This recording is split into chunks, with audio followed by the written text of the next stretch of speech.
India के अंदर SUVs की डिमांड दिन ब दिन बढ़ती जा रही है।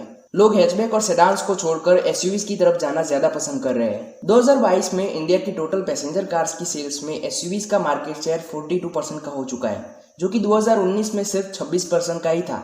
सारी कंपनीज नई नई एसयूवीज को मार्केट में उतारती जा रही है और इस रेस के अंदर महिंद्रा जबरदस्त काम कर रहा है, क्योंकि महिंद्रा के पूरे लाइनअप में सिर्फ एसयूवीज ही आती है, ना ही कोई सेडान आती है, ना ही कोई हैचबैक। सिर्फ मराजो ही है जो उनके पास एक एमयूवी है, वरना सारी की सारी उनके पास सिर्फ एसयूवीज ही है। और सिर्फ प्रेजेंट के अंदर ही नहीं, फ्यूचर के अंदर भी महिंद्रा का प्लान सिर्फ और सिर्फ एसयूवीज के ऊपर है। महिंद्रा ने बहुत पहले ही कह दिया था कि वो सिर्फ एसयूवीज के ऊपर ही ध्यान देने वाले हैं। आगे जाके भी उनके लाइनअप के अंदर कोई सेडान या फिर हैचबैक नहीं आने वाली। इस वीडियो के अंदर हम देखने वाले हैं कि क्यों महिंद्रा सिर्फ और सिर्फ एसयूवीज के अंदर ही ध्यान दे रहे हैं और आगे जाके भी महिंद्रा क्यों सेडान और हैचबैक को लॉन्च नहीं करना चाहते। चलिए इस वीडियो के अंदर हम उसी सारी चीजों की बात करने वाले हैं। अब देखिए, महिंद्रा का सिर्फ एसयूवीज के ऊपर फोकस करने का सबसे बड़ा कारण है उनकी कार्स की पॉपुलैरिटी। आपको पता ही होगा कि महिंद्रा की थार, XUV700, स्कॉर्पियो एन जैसी कार्स की कितनी ज्यादा पॉपुलैरिटी है।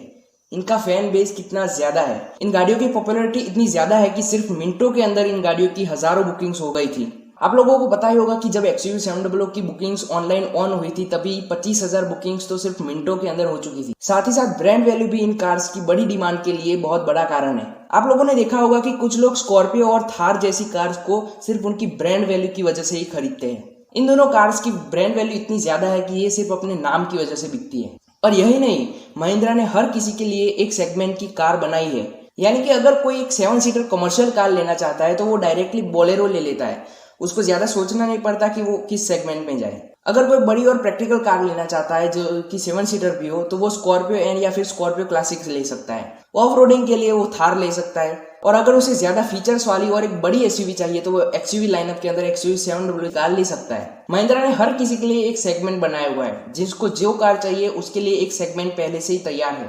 और ये छोटी छोटी चीजें भी महिंद्रा की सेल्स को बूस्ट करने में एक बहुत बड़ा रीजन रखती है। महिंद्रा की गाड़ियों की डिमांड कितनी ज्यादा है वो तो आपको पता ही होगा। XUV700 के ऊपर 10 से 11 महीने की वेटिंग है। स्कॉर्पियो एन के ऊपर 18 महीनों की वेटिंग है। साथ ही साथ थार और स्कॉर्पियो क्लासिक जैसी गाड़ियों के ऊपर भी बहुत बड़ी वेटिंग चल रही है। तो अब आप देख ही सकते हैं कि महिंद्रा की कार्स की डिमांड कितनी ज्यादा है। महिंद्रा अभी तो एसयूवीज के मार्केट के अंदर बहुत अच्छा कर रहे हैं, लेकिन फ्यूचर के लिए भी वो सिर्फ एसयूवीज के ऊपर ही काम करने वाले हैं। 2022 के अंदर महिंद्रा ने अपने 5 अपकमिंग इलेक्ट्रिक कार्स के कॉन्सेप्ट्स को दिखाया था। हर कोई जानता है इन कार्स के बारे में कि ये कितनी ज्यादा मॉडर्न दिख रही थी और इनके लुक्स कितने ज्यादा जबरदस्त थे। और ये सारी की सारी 5 कार्स भी इलेक्ट्रिक वर्जन के अंदर आने वाली है। मतलब इलेक्ट्रिक व्हीकल्स की मार्केट में भी महिंद्रा एक बहुत बड़ा मार्केट शेयर अपने अंदर करने वाला है। महिंद्रा फ्यूचर में भी अपनी इलेक्ट्रिक कार्स को लेकर इंडिया के अंदर तहलका मचा सकता है। इन 5 में से सारी की सारी कार्स एसयूवीज है और सारी की सारी कार्स इलेक्ट्रिक है, जो कि महिंद्रा ने अपने इंग्लो प्लेटफॉर्म के ऊपर बनाई है। इंग्लो प्लेटफॉर्म को महिंद्रा ने बहुत ही ज्यादा मेहनत और मशक्कत से बनाया है और ये इंग्लो प्लेटफॉर्म महिंद्रा की आने वाली इलेक्ट्रिक कार्स के अंदर हमें देखने को मिलेगा, जो कि बहुत ही ज्यादा एडवांस लेवल पे बनाया गया है। महिंद्रा ने इन कार्स की लॉन्च टाइम के बारे में भी बताया है। अभी इन कार्स को आने में बहुत ही ज्यादा देर है, क्योंकि इन 5 कार्स में से पहली कार ही दिसंबर 2024 में आने वाली है। यानी कि आप गिन लीजिए 2025 के अंदर ही उनकी पहली इलेक्ट्रिक कार आने वाली है इन 5 में से। मतलब अभी इन कार्स को आने में बहुत ज्यादा देर है, लेकिन जब ये कार आएगी तो आप समझ ही सकते हैं कि इनका क्या तहलका रहेगा। अभी के समय में ही महिंद्रा इतना ज्यादा अच्छा कर रहे हैं, तो आने वाले समय में तो इनकी टेक्नोलॉजी नेक्स्ट लेवल पे पहुंचने वाली है। तो आप समझ ही सकते हैं कि मार्केट के अंदर महिंद्रा क्या करने वाले हैं। साथ ही साथ महिंद्रा ने अपनी 5 डोर थार की भी टेस्टिंग शुरू कर दी है और ये कार हमें बहुत ही जल्द ही देखने को मिलने वाली है। 5 डोर थार अभी की आने वाली 3 डोर थार से ज्यादा बड़ी होगी। साथ ही साथ इसके अंदर ज्यादा फीचर्स मिला करेंगे और इसको और भी ज्यादा प्रैक्टिकल बनाया जाएगा। तो भाई ये गाड़ी भी बहुत ही ज्यादा जल्द आने वाली है और इस कार की भी डिमांड बहुत ही ज्यादा है। महिंद्रा ने XUV500 के ऊपर भी काम शुरू कर दिया है। अब ये पुरानी वाली XUV500 नहीं होने वाली जिसको 7 सीटर में लाया जाएगा। नई वाली XUV500 को क्रेटा वाले सेगमेंट के अंदर उतारा जाएगा। आप इसके ऊपर से देख ही सकते हैं कि महिंद्रा हर सेगमेंट के अंदर उतर रहा है और महिंद्रा ने जो सेगमेंट्स लिए भी है वो भी बहुत ज्यादा एक्सपेंसिव है। महिंद्रा की कोई भी कार ऐसी नहीं है जो अंडर 10 लाख के अंदर उसका टॉप वेरिएंट आ जाता हो। सारी की सारी कार्स बहुत ही ज्यादा महंगी है। XUV700 20 से 25 लाख 30 लाख तक पहुंचने वाली कार है। स्कॉर्पियो एन भी 20 लाख तक पहुंचने वाली कार है। मतलब सारी की सारी कार्स बहुत ही ज्यादा एक्सपेंसिव है और इससे महिंद्रा को फायदा भी बहुत ज्यादा होता है। इनकी डिमांड इस समय में बढ़ रही है जब महिंद्रा को चिप शॉर्टेज और लो प्रोडक्शन कैपेसिटी का सामना करना पड़ रहा है। अब आप इसके ऊपर से देख ही सकते हैं कि महिंद्रा की एसयूवीज की डिमांड इतनी ज्यादा क्यों है। लेकिन अगर आने वाले समय में महिंद्रा एसयूवीज की बजाय सेडान्स या फिर हैचबैक जैसे बॉडी टाइप्स को लॉन्च करेंगे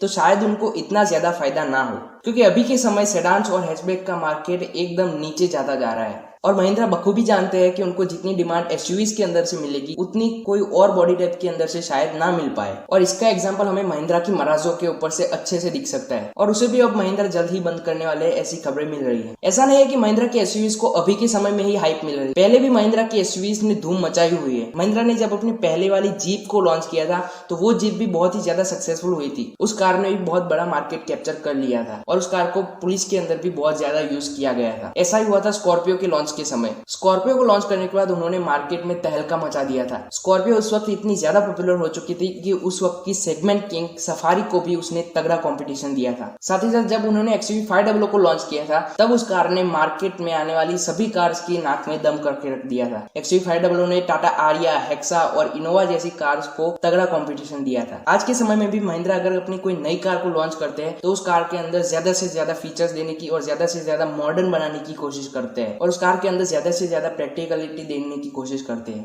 आप देखिए कि महिंद्रा XUV 700 ही वो पहली कार थी जिसके अंदर एक अफोर्डेबल प्राइस के अंदर 20 से 25 लाख के प्राइस के अंदर एडास जैसा मोस्ट एडवांस सेफ्टी फीचर आया था, और उसके बाद जाकर ही दूसरे ब्रांड्स ने भी अपनी कार्स के अंदर एडास जैसा फीचर डाला था। महिंद्रा बहुत ही ज्यादा अच्छे प्रोडक्ट्स लॉन्च करते जा रहे हैं और आगे भी करने वाले हैं। अब तो आप लोगों को पता चल ही गया होगा कि महिंद्रा सिर्फ और सिर्फ एसयूवीज के ऊपर ही ध्यान क्यों दे रहे हैं और सिर्फ एसयूवीज को ही लॉन्च क्यों कर रहे हैं। इस वीडियो को लास्ट तक देखने के लिए थैंक यू, और ऐसा ही कार रिलेटेड कंटेंट देखने के लिए इस चैनल को सब्सक्राइब करना मत भूलना। मिलेंगे किसी नेक्स्ट वीडियो के अंदर।